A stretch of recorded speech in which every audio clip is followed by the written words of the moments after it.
Alhamdulillah. Allahumma salli ala Sayyidina Muhammad wa ala ali Sayyidina Muhammad.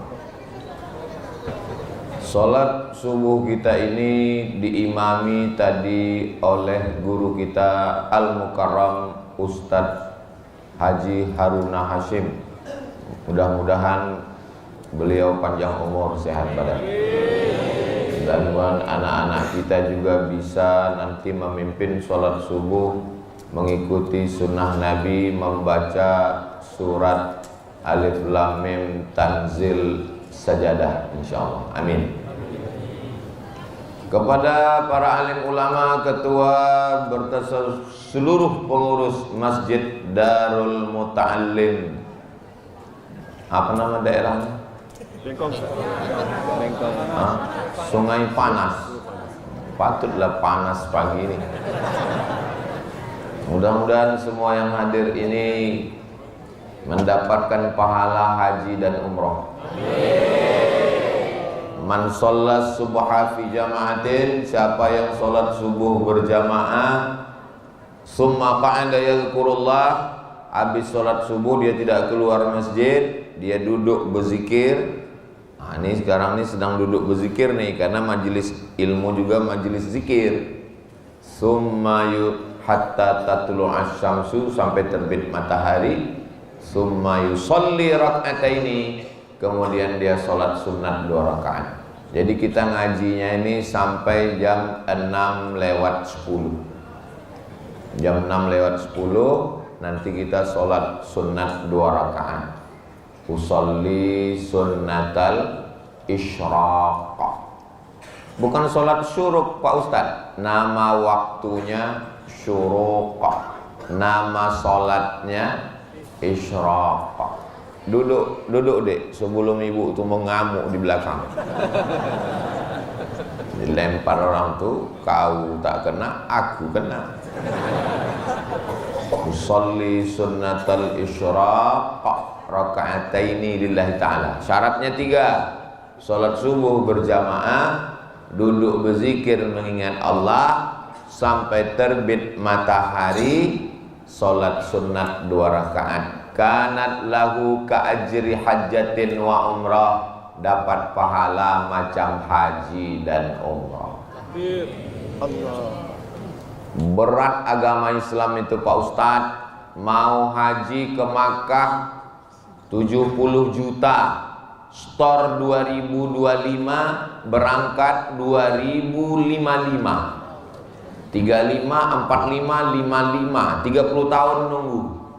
Tiap tahun kenduri. Berangkat 2055, 2054 mati. Siapa bilang Islam ini menyusahkan orang?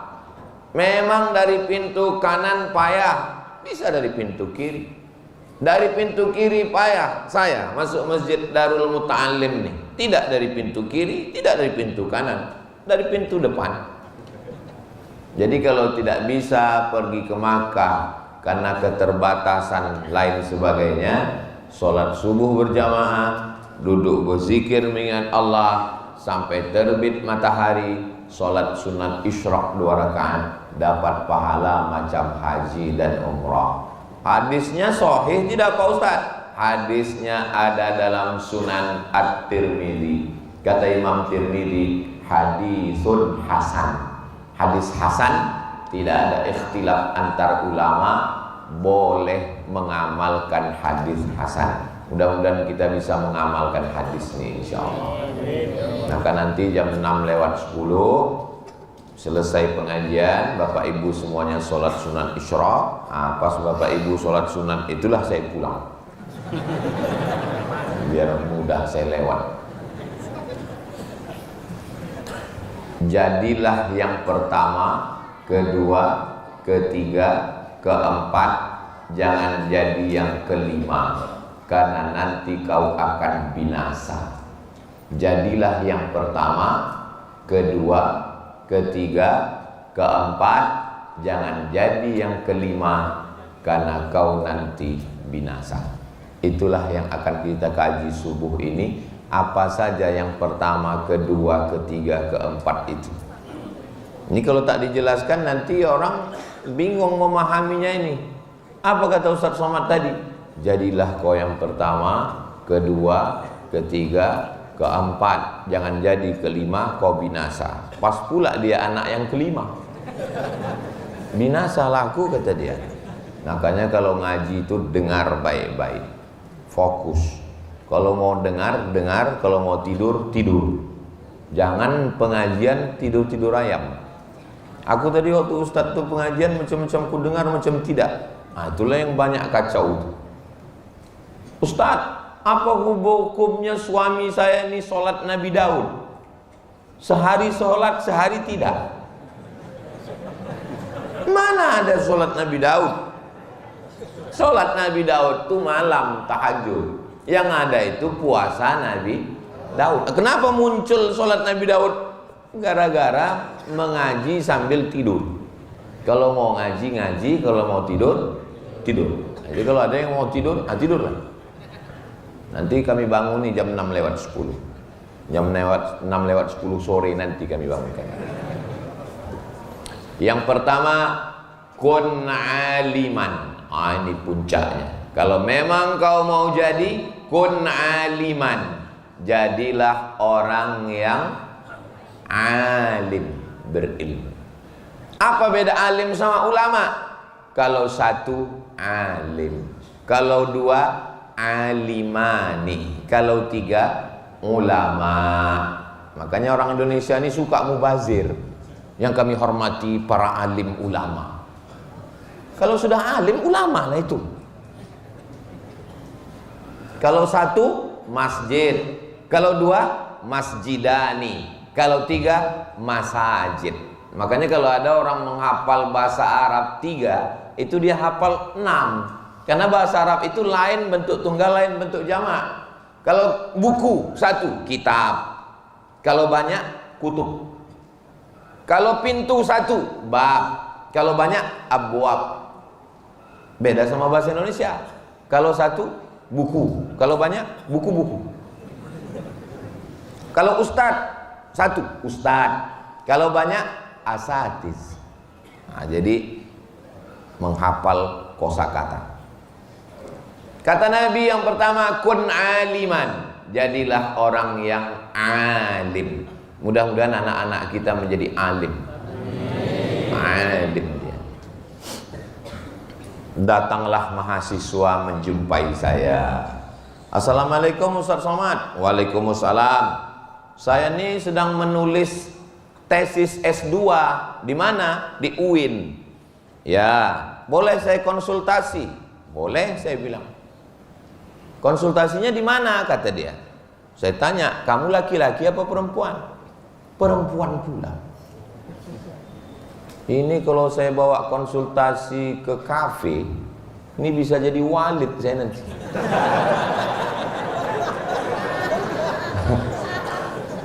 Konsultasinya di masjid, saya bilang, supaya jangan jadi fitnah. Jangan berdua, kau bawa kawan kau lagi. Ah iya. Waktu itu saya belum nikah. Ceritanya udah lama. Apa yang mau dikonsultasikan? Saya, mahasiswa, mahasiswi. Tak boleh berdua. Karena kita berdua berarti yang ketiga setan. Ini hadisnya sahih. Tapi banyak orang yang memplesetkan. Pergi laki-laki sama perempuan nonton, ikut kawannya. Biar supaya dia bisa berdua, dia bilang, kalau bertiga berarti kau setan. Apa yang sedang kau tulis S2? Saya Pak Ustadz sedang menulis namanya andragogi. Apa itu maksudnya? Belajar setelah dewasa. Terus sudah saya cari-cari dalam Quran, nggak ada belajar setelah dewasa. Saya pun mencari dalam hadis, nggak ada belajar setelah dewasa. Yang saya dapatkan adalah utlubil ilma, tuntutlah ilmu minal mahdi ilal lahdi, dari buayan hingga ke liang lahat. Tapi dalil tentang belajar dewasa belum dapat saya Pak Ustaz. Terus saya tanya dia, Nabi Muhammad dapat wahyu umurnya berapa? 40. Abu Bakar beda dia dengan Nabi umurnya berapa? 2 tahun. Berarti waktu Nabi Muhammad dapat wahyu Iqra, Abu Bakar belajar ke Nabi. Berapa umur Abu Bakar? Memang kalau pagi-pagi ini payah berpikir memang. Nabi Muhammad SAW dapat wahyu Iqra umurnya 40. Beda Nabi dengan Abu Bakar berapa tahun? 2 tahun.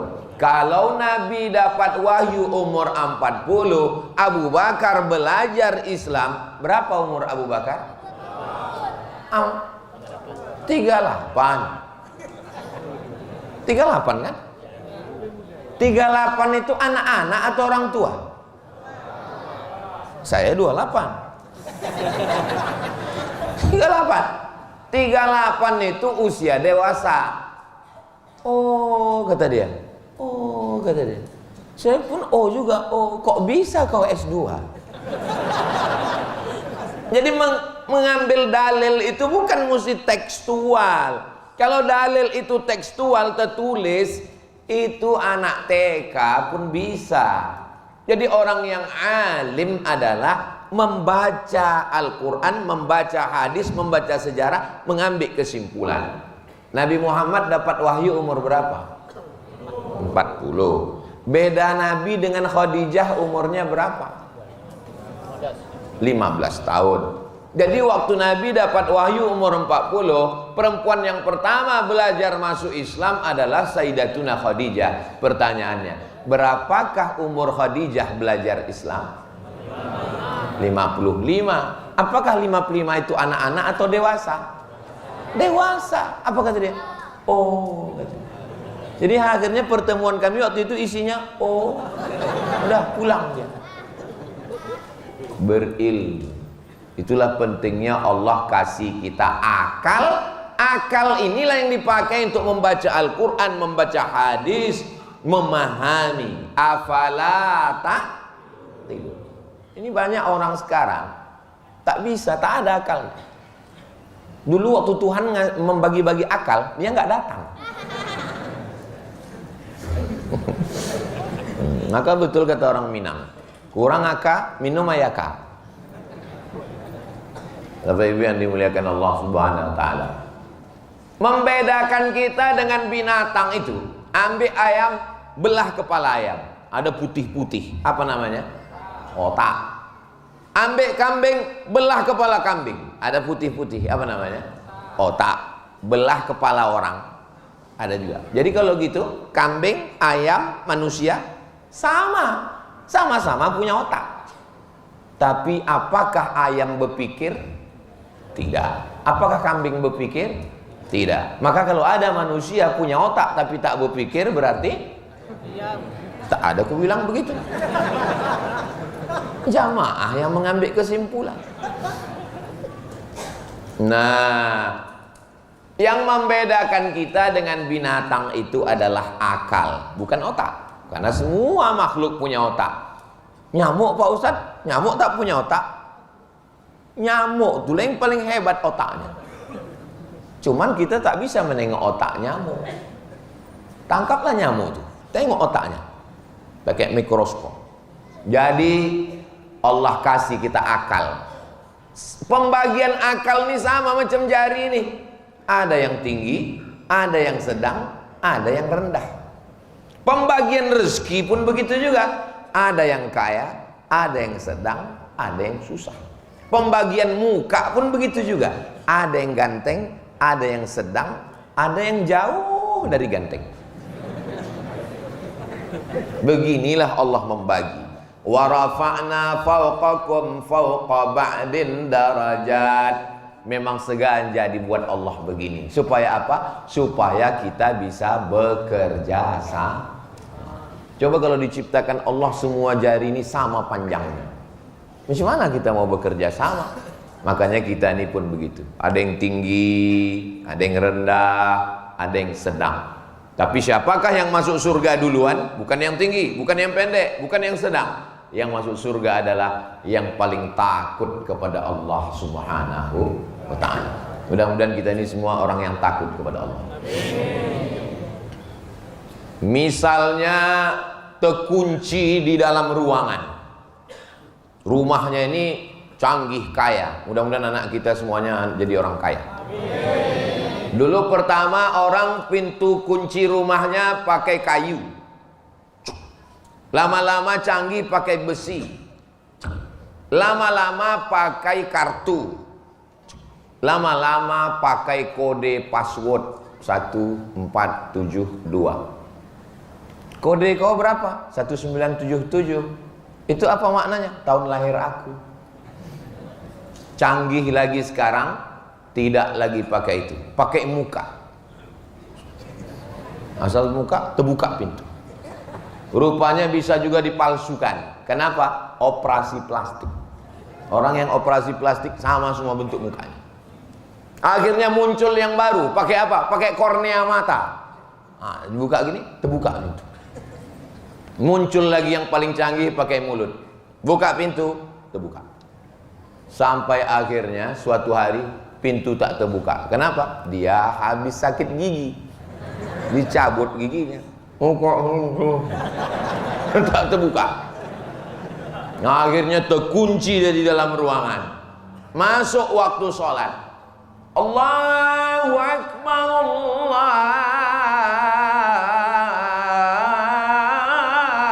Akbar.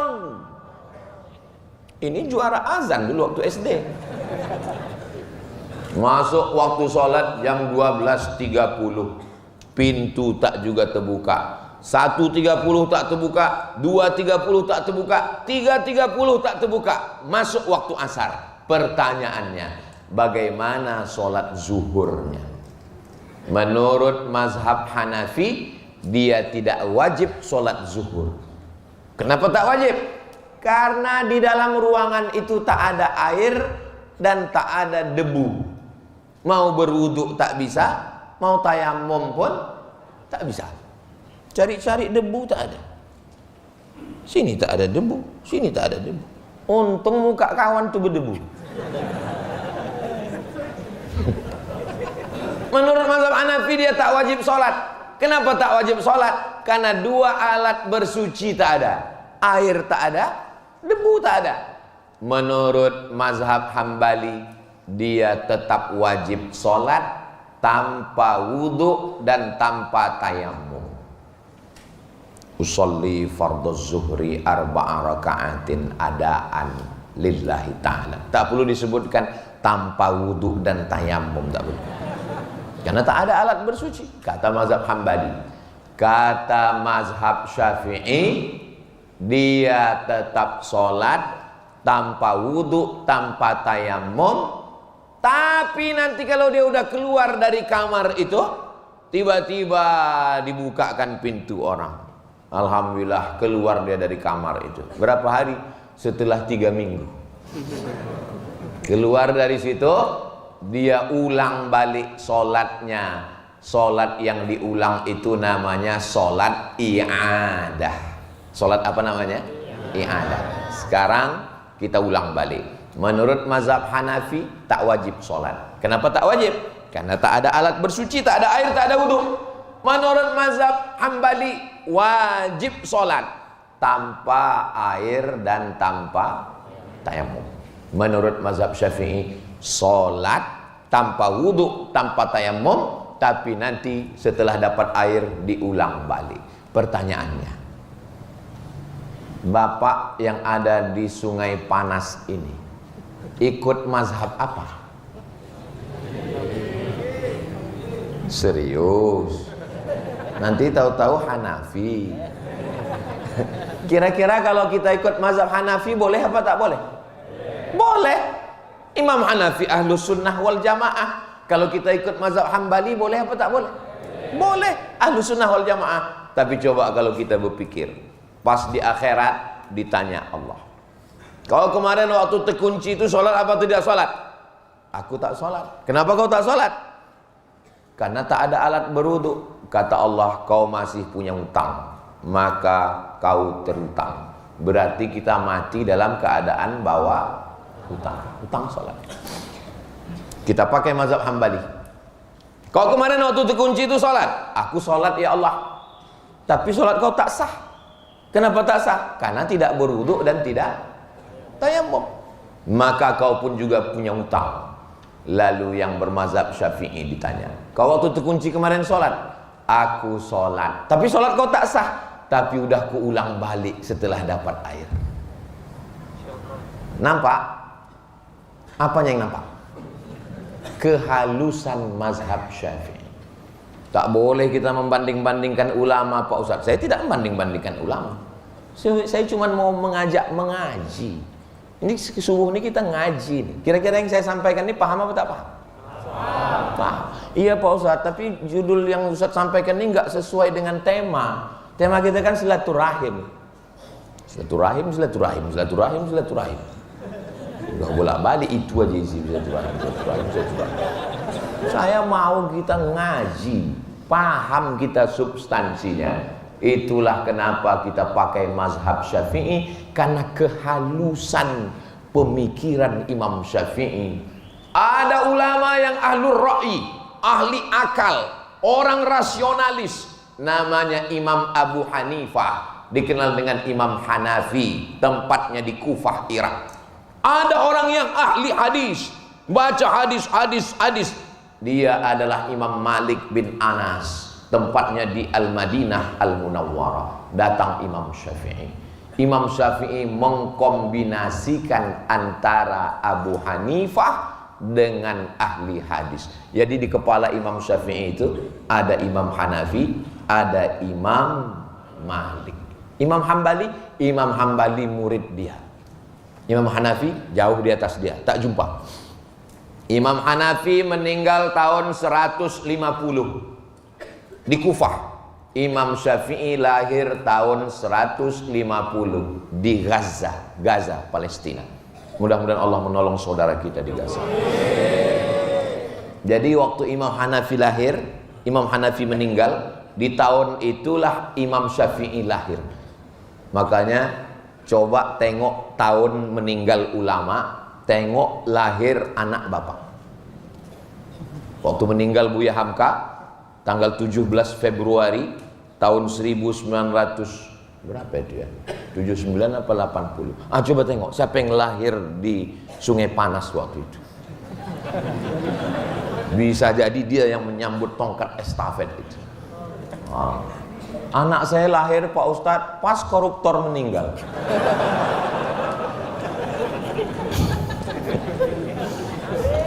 Doakanlah mudah-mudahan diselamatkan Allah. Oke, sekarang masuk kita ke masjid. Kita tengok ada orang sholat. Lalu kita tepuk bahu dia. Maksud tepuk bahu itu maksudnya aku, kalau bahasa kampung kami, I follow you guys. Kalau nampak kita orang sholat, kita mau ikut dia, caranya gitu, tepuk bahu. Bukan kita bisikkan ke telinganya, aku melok sampean ya. Khawatir kita dijawabnya, enggak katanya. Makanya kita tepuk bahu. Kita tepuk bahu itu artinya, aku ikut kau supaya takbirnya kau kuatkan. Allahu Akbar, Sami Allahu liman hamidah. Itu maksudnya. Karena kalau kita udah kasih tahu coding ikut dia, tak dikuatkannya takbir, cemana kita mau bangkit dari sujud? Takkan kita intip. Masuk kita ke masjid Darul Muta'allim, Sungai Panas. Ada orang sholat, lalu pun kita ikut di belakang. Udah selesai sholat, salam. Assalamualaikum warahmatullah. Assalamualaikum warahmatullah. Habis itu salaman. Kata si imam nih, mohon maaf ya Pak, aku tadi sholat sunat ba'diyah. Kata makmumnya, aku sholat zuhur.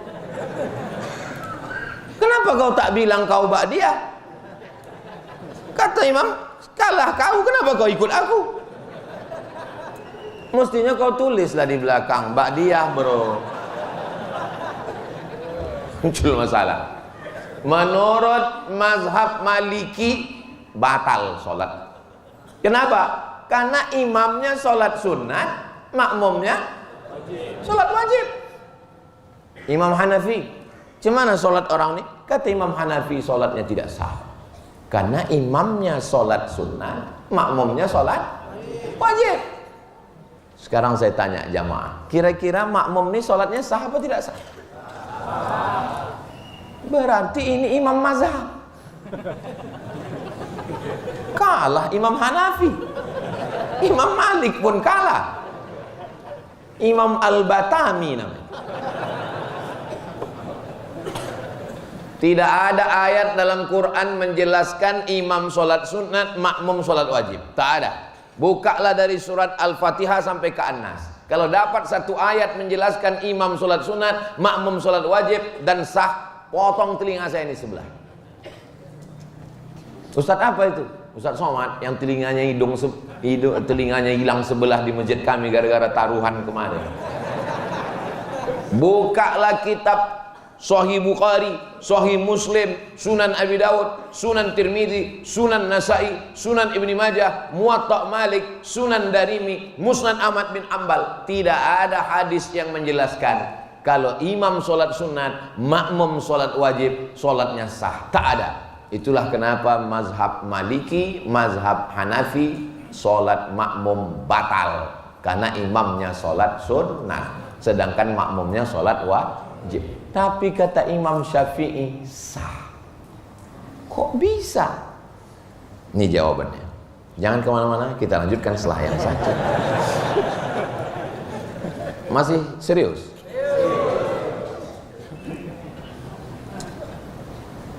Nabi sholat sama sahabat-sahabatnya di masjid. Nabi jadi imam, sahabatnya jadi makmum. Selesai sholat, Nabi pulang ke rumah. Sahabatnya tadi duduk di masjid, berzikir, baca Quran. Tak lama datang orang kampungnya. Datang orang kampungnya, terlambat, ingin sholat. Karena ada sahabat Nabi di situ, disuruhnya lah sahabat Nabi tadi jadi imam. Dan mereka orang kampung tadi jadi makmum. Pertanyaannya, sahabat Nabi tadi sudah sholat atau belum? Sudah. Lalu sholatnya yang kedua itu sholat wajib apa sholat sunat? Sholat sunat. Kita kalau sholat zuhur 2 kali, pertama sholat di masjid, habis sholat di masjid pulang dia ke rumah. Lalu istrinya bilang, "Yang adik belum sholat, kau kan imamku," katanya. Yang senyum yang belum berbini pula.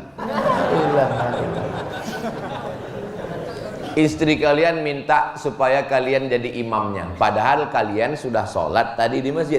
Kalian mau tak jadi imam di rumah? Mau.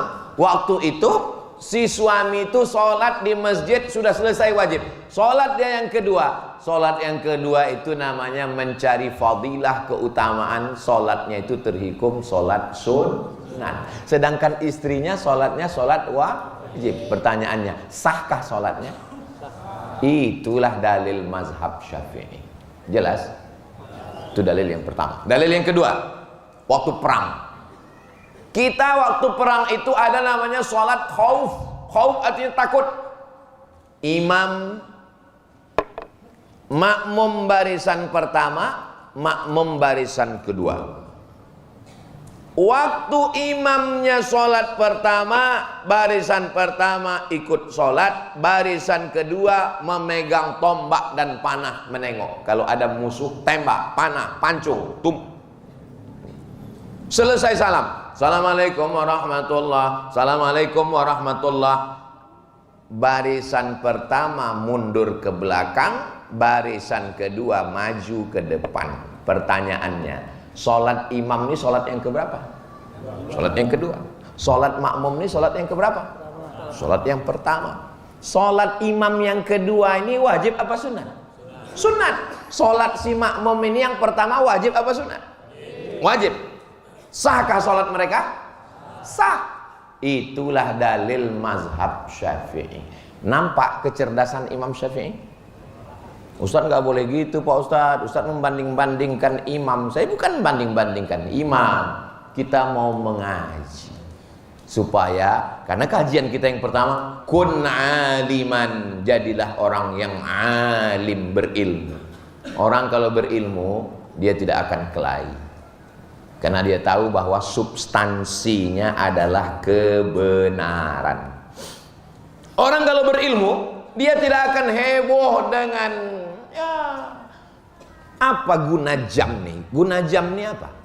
Guna jam ini untuk ngasih tahu bahwa sekarang jam 6 kurang 10. Kan itu gunanya kan? Bahwa ada jam yang harganya 100 juta, penting atau tak penting? Ketahuan tak ada yang punya jam 100 juta. Ustaz tadi dari toilet. Iya. Ada nampak jam saya yang harga 100 juta itu. Sebetulnya ada nampak saya, tapi karena dia bilang 100, nggak ada nampakku.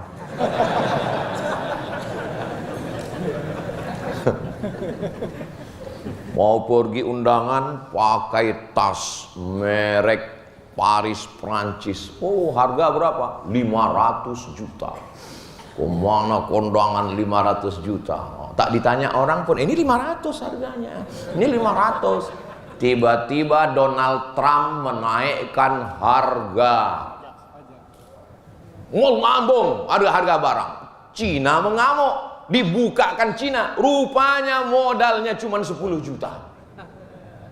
Yang mahal itu apanya? Yang mahal itu adalah cap mereknya. Sekarang berlomba-lomba. Apa kata Cina? Siapa yang kalian mau untuk beli tas-tas mahal-mahal itu, datang aja ke kami. Modalnya itu cuma 10 juta. Dibukakannya. Bapak ada mengikuti berita ini? Susah kalau ceramah depan orang yang nggak update.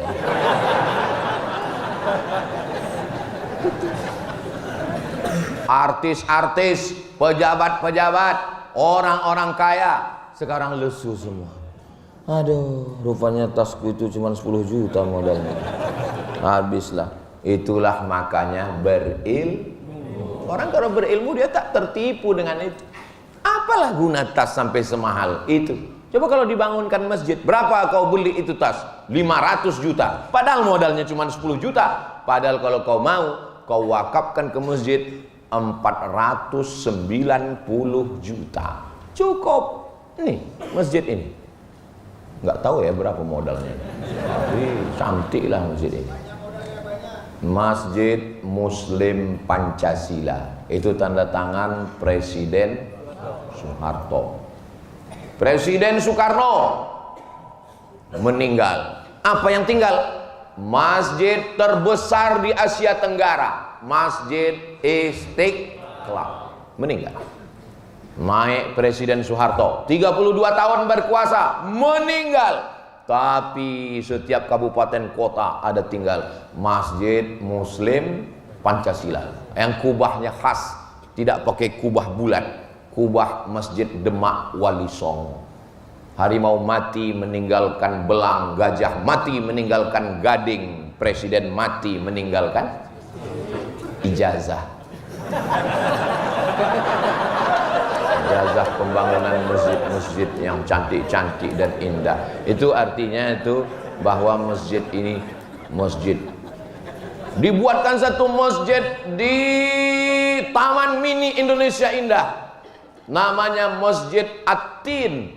Disangka orang itu diambil dari Al-Quran. Wattini wazzaitun. Oh, ini dari Wattin. Rupanya Ibu Tin. Saya Pak Ustadz mau bangun masjid juga. Apa nama masjidnya? Masjid As-Somad. Mantap. Untuk saya? Enggak, nama atuk saya Pak Ustadz.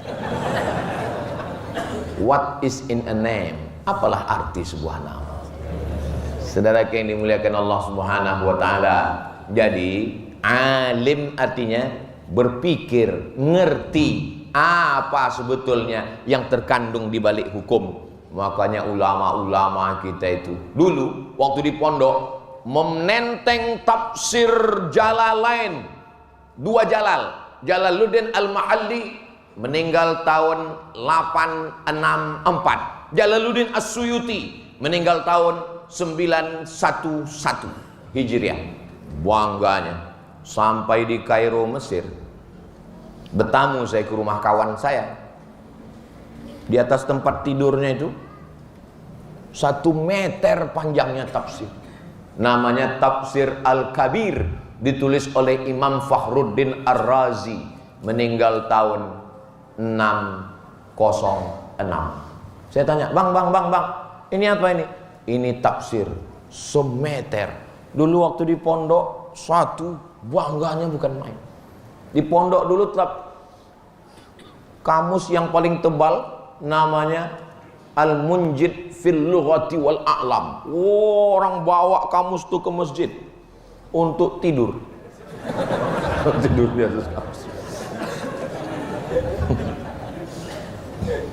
Saudara yang dimuliakan Allah SWT, orang berilmu ini tiga. Ketika awal-awal berilmu merasa tahu segalanya. Awal-awal ilmu tahu segalanya. Begitu sudah mulai fase setengah, ternyata lebih banyak yang tak tahu daripada yang tahu.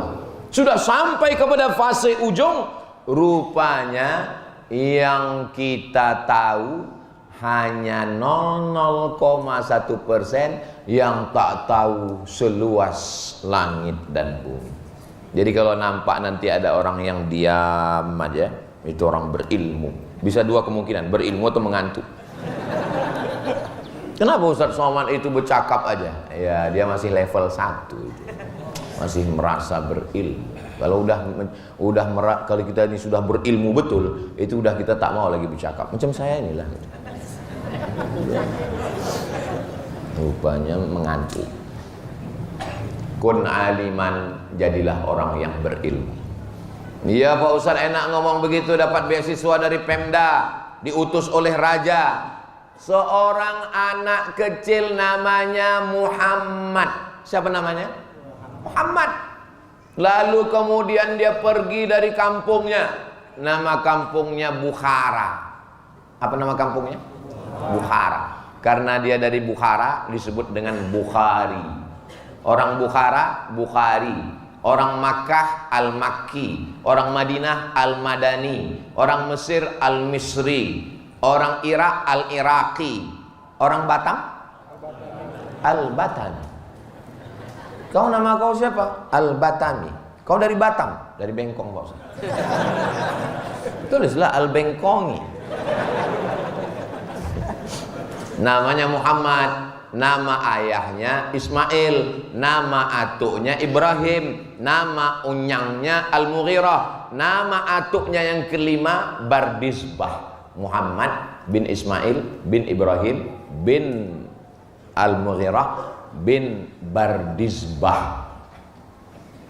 Dari kampungnya Bukhara masuk ke Iran, masuk ke Irak, masuk ke Makkah, masuk ke Madinah, naik ke negeri Syam, masuk ke Mesir, pulang. 16 tahun berkeliling, belum ada kereta cepat dari Cina, belum ada pesawat terbang.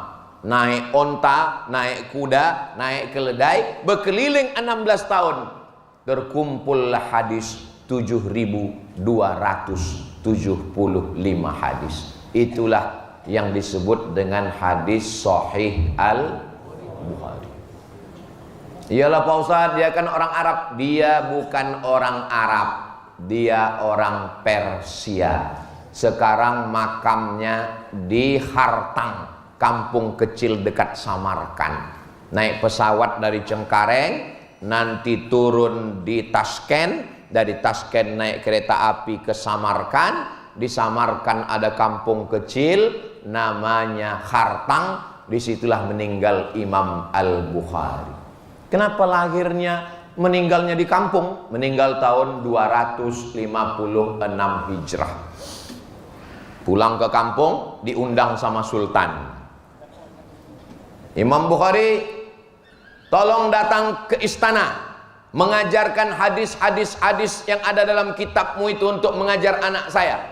Kata Imam Bukhari, ilmu itu diambil, ilmu itu dijemput, bukan diantarkan. Kalau memang anakmu mau belajar, datang ke rumah saya, jangan saya yang datang ke istana. Tersinggung raja. Makanya kalau diundang raja, datang. Jangan sampai nggak datang, susah nanti ngurus surat-surat izin ke Polres, ke Polsek. Akhirnya difitnah, nggak boleh ngisi pengajian. Akhirnya dikepung. Dari Bukhara dia pergi cari kampung kecil Samarkand. Dari Samarkand dia cari lagi kampung kecil namanya Hartang. Akhirnya Dia berdoa kepada Allah, Allahumma qad dhaqat alayyal ardu bima rahubat. Ya Allah, dulu 16 tahun aku berkeliling dunia ini, lapang dunia ini. Tapi setelah sekarang, dhaqat alayyal ardu, sempit kurasa dunia ini ya Allah. Faqbidni, cabutlah nyawaku. Sudah muak rasanya, cabutlah nyawaku.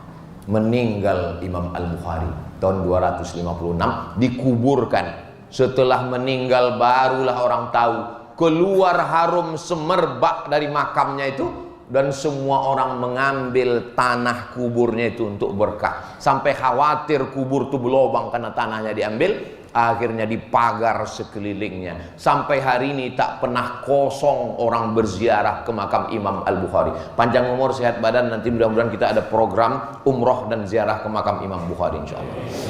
Ongkos tanggung masing-masing. Dia tidak pegawai kerajaan, dia tidak PNS, tapi namanya disebut orang.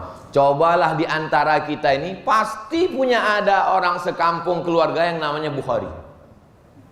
Coba kita hitung-hitung. Saya renung dulu, siapa yang namanya Bukhari? Guru balaghah saya dulu, Muallim Bukhari. Kawan saya, Ustadz Bukhari.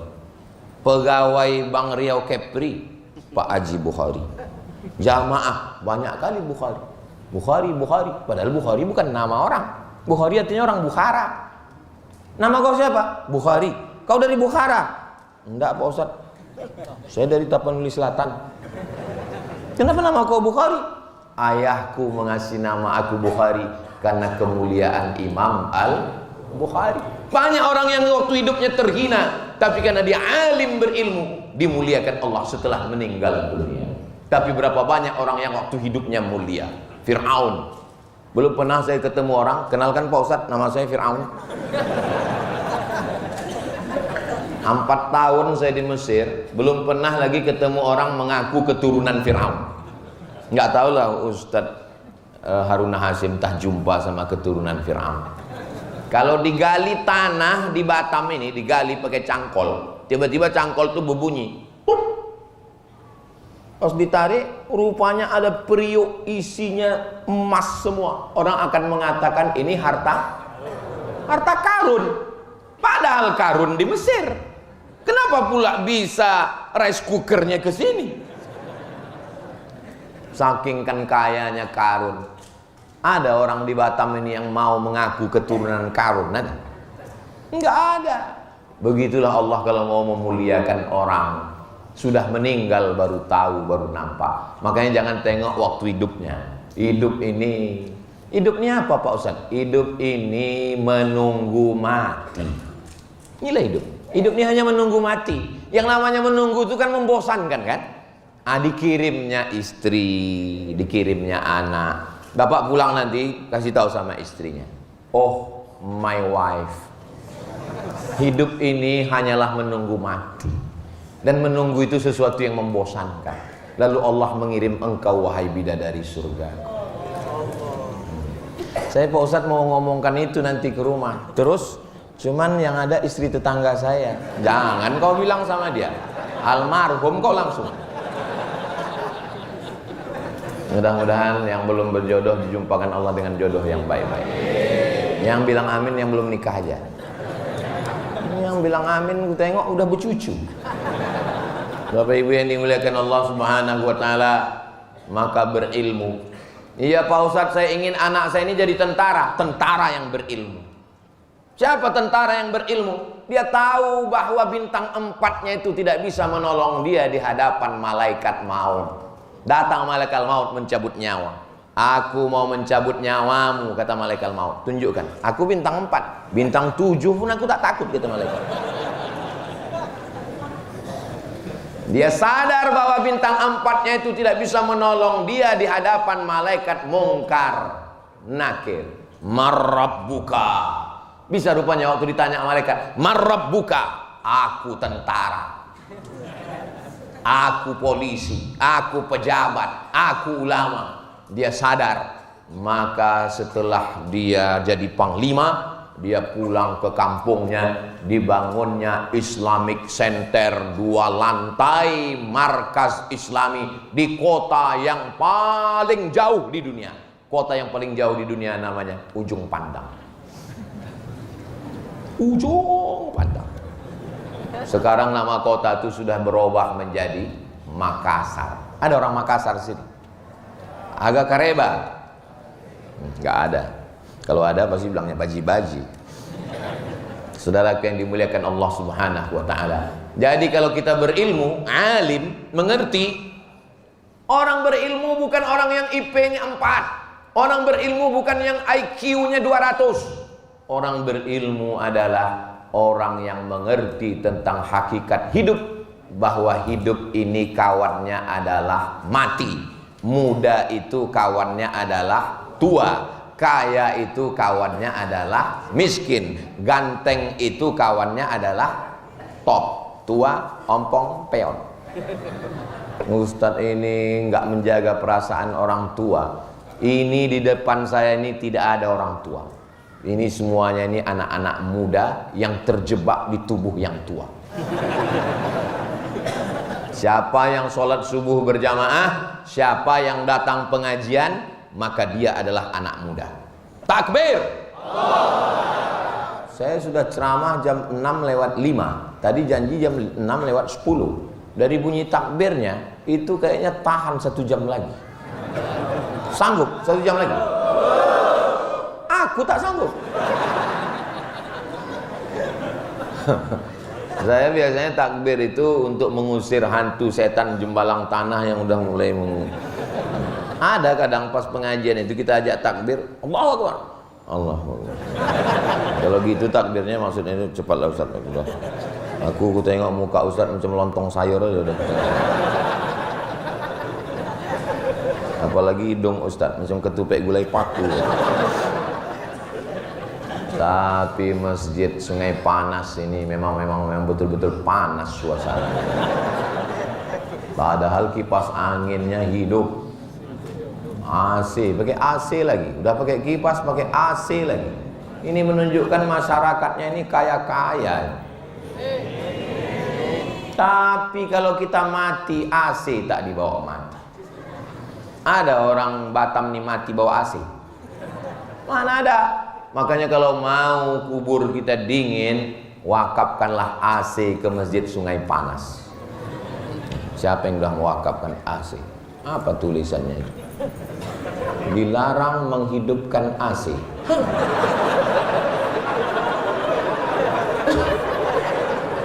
Itu tulisan. Dilarang menghidupkan. Dilarang menghidupkan dan mematikan AC tanpa izin pengurus. Kalau membawa anak ke masjid, jangan kasih dia main remote. Hidup mati, rusak balik. Udahlah tak mengasihi AC, merusakkan AC pula. Kata malaikat, kau yang merusakkan AC masjid itu dulu. Udah tak mengasihi, merusakkan pula, kurusak kepala kau, kata malaikat. Mudah-mudahan kita ini semua jadi orang kaya-kaya semua. Mau jadi polisi, mau jadi tentara, mau jadi hakim, mau jadi pengacara, berilmu bahwa hakikat hidup yang singkat, maka pergunakan seefisien mungkin. Jadi presiden, bangun masjid. Jadi gubernur, bangun masjid. Jadi bupati, bangun masjid. Jadi camat, bangun masjid. Saya RT Pak Ustadz. Ya, musola aja lah. Saya memang RT Pak Ustadz, tapi di tempat saya itu banyak orang jual tanah. Saya selalu dapat. Di mana rumah kau? Itu dekat laut. Udah kami kapling-kapling Pak Ustadz. Laut pun dijualnya juga. Patutlah kaya. Semuanya akan tinggal. Surat tanah berganti nama orang lain. Akte notaris, BPN, Badan Pertanahan Nasional. Surat mobil, STNK, BPKB berganti dengan nama orang lain. Yang paling menyakitkan, surat nikah. Surat nikah pun berganti dengan nama brownies, brondong manis. Rumah kau yang bangun, kau yang nyari tanahnya, kau yang menggambarnya, kau yang mencari arsiteknya, kau yang mengawasinya. Begitu selesai, dinaiki orang lain. Bukan cuma rumah itu dinaiki orang lain, bini kau pun dinaiki orang lain. Ustadz nih ngomongnya, ini hati-hati ngomong Pak Ustadz, ini banyak anak-anak. Kita sekarang ngomong lembut-lembut, nggak masuk lagi ke otak. Tapi jangan pula gara-gara ini lalu pulang ke rumah kita nggak mesra lagi sama istri. Saya nggak mau juga bapak pulang dari sini. Mana kopi? Mana kopi? Kopi. Terkejut deh, abang kenapa nggak lembut lagi macam biasa? Kau pun dinaiki orang lain nanti. Kenapa cakap abang ini udah menyalah aja? Ini pasti gara-gara Ustadz Somad ini. Memang Ustadz provokator. Saya dengarkan ceramah Ustadz Somad itu lagi.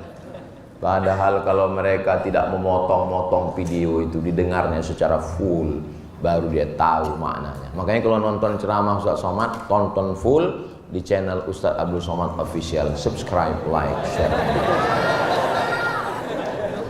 Jadilah yang pertama, jadilah yang kedua, jadilah yang ketiga, jadilah yang keempat, jangan jadi yang kelima. Apa itu yang pertama? Alim. Kun aliman. Yang mau dijelaskan ini 5, baru 1, waktu sudah habis. Ternyata kalau kita ceramah di depan orang yang hatinya bersih, nggak terasa waktu itu begitu cepat berlari. Kadang kalau kita sedang lagi ceramah di depan orang suntuk, bahan kita udah habis, waktu masih banyak. 1, 2, 3, 4, 5, tengok baru 5 menit. Kapan itu? Pas mau buka puasa bersama. Habis dah bahan kita. Belum juga azan. Jamaah itu pun tertunduk aja. Udah selesai buka baru kita bilang, aku tadi waktu ceramah itu lama kali kurasa. Kata orang itu, kami yang mendengar lebih lama lagi Pak Ustaz. Kun aliman, jadilah orang yang alim. Au muta'alliman, atau orang yang belajar. Nah, itu maka saya ambil hadis ini karena nama masjidnya Darul Muta'al. Darul rumah. Muta'allim orang yang belajar. Darul Muta'allim rumahnya orang yang belajar. Jadi masjid ini baru level 2. Kun aliman au muta'alliman. Yang ketiga au mustami'an, suka mendengar. Kau aku tengok rajin pengajian-pengajian, ya aku suka mendengar aja. Tapi kau tak sembahyang, ya aku baru level mendengar aja. Kita yang penting dengar aja dulu, level 3. Atau yang keempat, au muhibban. Itulah kata istilah muhibbin. Muhibbin artinya pencinta, cinta kepada ulama. Kalau datang Ustadz Haruna Hasim, oh disalam, tapi tak sembahyang. Kalau datang ulama Habib, oh dia peluk cium nangis, doakan saya Pak Ustadz, tembuskan kepala saya Pak Ustadz. Bangun jam 8 pagi. Kalau sayang sama ulama itu diamalkan ilmunya, ramaikan masjid. Wala takunil khamisata, jangan jadi yang kelima. Fatahliku, kau akan binasa. Siapa itu? Mubghidan, orang yang benci kepada ilmu, benci kepada majelis ilmu, benci kepada ulama. Assalatu wassalamu alaika ya man. Datang ke masjid buat parang panjang. Berhenti kau, berhenti. Kalau aku pancung kepala. Ada kejadian macam itu. Ada videonya viral. Kalau belum dapat nanti ku kirim ke grup. Ini hadis ada dalam kitab Imam Al-Baihaqi. Tapi Pak Ustadz, ada juga ucapan sahabat Nabi. Ada yang ucapan sahabat Nabi namanya Abu Darda. Yang ini ucapan Nabi. Tapi Pak Ustadz, kami cek-cek ini hadis ini dhaif. Hadis dhaif boleh dipakai kalau cukup 5 syarat. Pertama, tidak ada periwayatnya yang kadzab, pendusta. Pertama, sanadnya tidak ada periwayatnya yang pendusta. Bukan masalah hukum halal haram, bukan masalah akidah. Tidak ada hanya untuk masalah fadail amal, motivasi beramal. Maka hadis yang saya sampaikan ini cukup 5 syarat, maka boleh diamal. Bukan masalah halal haram, bukan masalah akidah, masih bernaung di bawah hadis sahih, tidak ada periwayatnya yang kadzab pendusta, dan dia untuk fadail amal. Allahumma laka sumtu, hadis dhaif. Dhahabaz zama'u, hadis dhaif. Allahumma barik lana fima razaqtana, hadis dhaif. Utlubul ilma walau bisin, hadis dhaif. Boleh diamalkan. Tuntutlah ilmu walau ke negeri Cina dulu. Sekarang tak usah lagi, Cina itu sudah datang kemana. Itulah yang dapat saya sampaikan. Akhirnya lewat waktu 5 menit, jam 6.15 kita sholat sunat isyraq 2 rakaat. Usolli sunnatal isyraq raka'ataini lillahi ta'ala. Terima kasih segala perhatian. Mohon maaf segala kesilapan. Kita tutup dengan pantun penutup, menangkap puyuh di Bukit Selasi. Thank you dan terima kasih. Assalamualaikum warahmatullahi wabarakatuh.